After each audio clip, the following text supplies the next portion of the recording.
ये मुमरा और कौसा बहुत शांत जगह है, बहुत समझदार लोग हैं वहाँ पे।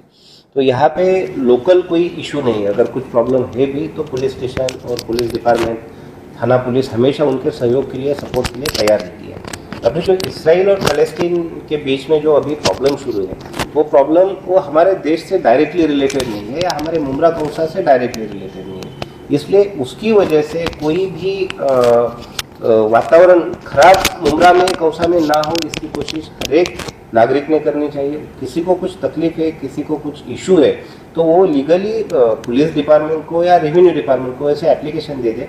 लेकिन वो प्रॉब्लम की वजह से मुमरा में कुछ प्रॉब्लम ना हो, इसकी सभी लोगों ने विशेष दक्षता लेनी चाहिए। इजराइल और फिलिस्तीन की वॉर को लेकर जिस तरह का माहौल चल रहा है, इसको लेकर काफी बातें की जा रही है कि भाई कोई हमास का सपोर्ट कर रहा है और कुछ गलत फहमियां फैली हुई है सर, और कोई अप्रिय घटना ना हो। उस ताल्लुक से आप क्या मैसेज देंगे मुमरा कौसा क्या आपको?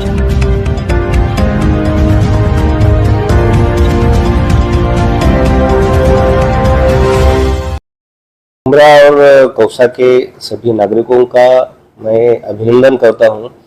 मुमरा में पिछले कुछ दिनों में मुहर्रम हुआ, रमजान ईद हुई, गणेशोत्सव मनाया गया, नवरात्र मनाए गए, ईद मिलादुन्नबी का बड़ा जुलूस वहाँ पे निकला, नवरात्र अभी अच्छे से चल रहे हैं। ये मुमरा और कौसा बहुत शांत जगह है, बहुत समझदार लोग हैं वहाँ पे।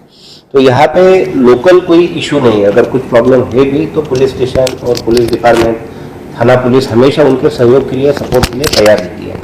अभी जो इसराइल और पैलेस्टीन के बीच में जो अभी प्रॉब्लम शुरू है, वो प्रॉब्लम वो हमारे देश से डायरेक्टली रिलेटेड नहीं है या हमारे मुमरा कौसा से डायरेक्टली रिलेटेड नहीं है। इसलिए उसकी वजह से कोई भी वातावरण खराब मुमरा में, कौसा में ना हो, इसकी कोशिश हर एक नागरिक ने करनी चाहिए। किसी को कुछ तकलीफ है, किसी को कुछ इशू है, तो वो लीगली पुलिस डिपार्टमेंट को या रेवेन्यू डिपार्टमेंट को ऐसे एप्लीकेशन दे दे। लेकिन वो प्रॉब्लम की वजह से मुमरा में कुछ प्रॉब्लम ना हो, इसकी सभी लोगों ने विशेष दक्षता लेनी चाहिए। सर खैर आपने इस चीज की तरफ तो ध्यान दिला दिया, तो बड़ी विनम्रता है सर, हम आपसे एक बात पूछना चाहेंगे कि शील परिसर में भी पिछले कुछ दिनों से कुछ लोग हैं जो आपस में बांटने की कोशिश कर रहे हैं, और डाइगर पुलिस स्टेशन में उस ताल्लुक से लेकर मुमरा शहर के काफी जिम्मेदार पहुंचे भी थे।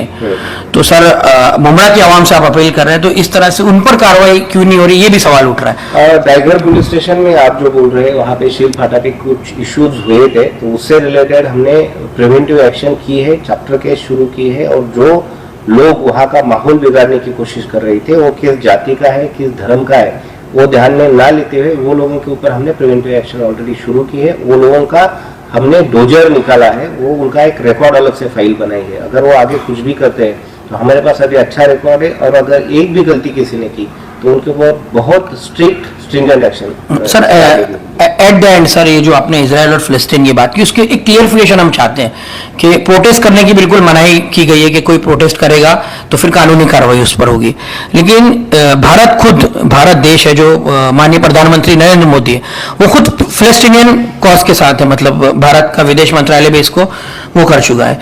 तो क्या फिलिस्तीनी कॉज के ऊपर कोई पोस्ट करता है या फिर उस ताल्लुक से कुछ कहता है तो उस पर भी कार्रवाई है? अभी लॉ एंड ऑर्डर जिस गोष्ठ से, जिस बात से बिगड़ सकती है, उसके ऊपर तो कार्रवाई होगी। अगर कोई सामने आके, रोड पर आके कोई इलीगल एक्टिविटी करता है, या व्हाट्सएप, इंस्टाग्राम, फेसबुक, इसके ऊपर कुछ गलत या प्रोवोकेटिव मैसेज डालता है जिससे कि लोगों की भावनाओं को ठेस पहुंच सकती है और लॉ एंड ऑर्डर भी कर सकते हैं, तो ऐसे केसेस में वो लोगों के ऊपर कार्रवाई होगी। वो पैलेस्टाइन के बारे में बोल रहा है, इसराइल के बारे में बोल रहा है, किसी मजहब के बारे में बोल रहा है, किसी पार्टी के बारे में बोल रहा है, ये इंपॉर्टेंट नहीं है। जिससे लोगों को प्रोवोकेशन जाएगा, वो वैसे लोगों के ऊपर लॉ एंड ऑर्डर पे मसला है तो लॉ एंड ऑर्डर मेंटेन रहना चाहिए। ओके।